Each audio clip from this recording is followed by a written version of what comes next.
নমস্কার, জয় শ্রী মহাকাল, হিন্দুত্ববাদীদের জয় হোক। আমরা যে ভারতবর্ষে আছি, এই ভারতবর্ষের প্রতিটা মন্দির, প্রতিটা রহস্য, প্রতিটা কোণে কোণে রহস্য লুকিয়ে আছে। তাই আজ তোমাদেরকে আমি শোনাবো কর্ণাটকের হাসানে অবস্থিত হাসানাম্বা মন্দিরের রহস্যময়ের কাহিনীর কথা। এই মন্দিরটা জানো তো তোমরা 1200 শতাব্দীতে তৈরি হয় এবং এই মন্দিরেতে মা অম্বা পূজিত হন।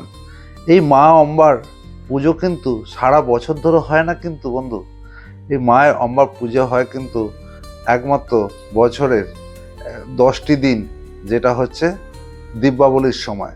এই 10 দিন যে পুজো হয়, 10 দিন পুজো হওয়ার পরে এই মন্দির আবার 1 বছরের জন্য বন্ধ হয়ে যায়। এই 10 দিন যখন পুজো হলো, লাস্ট দিনে ধরো আমরা পুজো দেওয়ার সময় কী করি, আমরা কিছু ফুল চড়াই, কিছু নৈবেদ্য চড়াই, প্রদীপ জ্বালাই।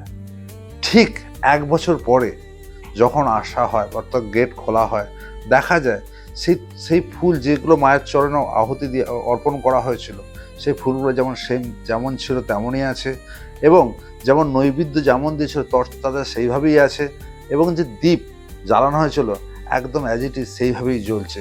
এই রহস্যময় মন্দির তোমরা এলেও দেখতে পাবে। এবং এই ধরনের যে সমস্ত মন্দিরের নিয়ে বিভিন্ন ইতিকথা বা তাদের রহস্যময় কথা আমি তোমাদের শোনাতে থাকবো। ভালো থাকো, সুস্থ থাকো, জয় শ্রী মহাকাল।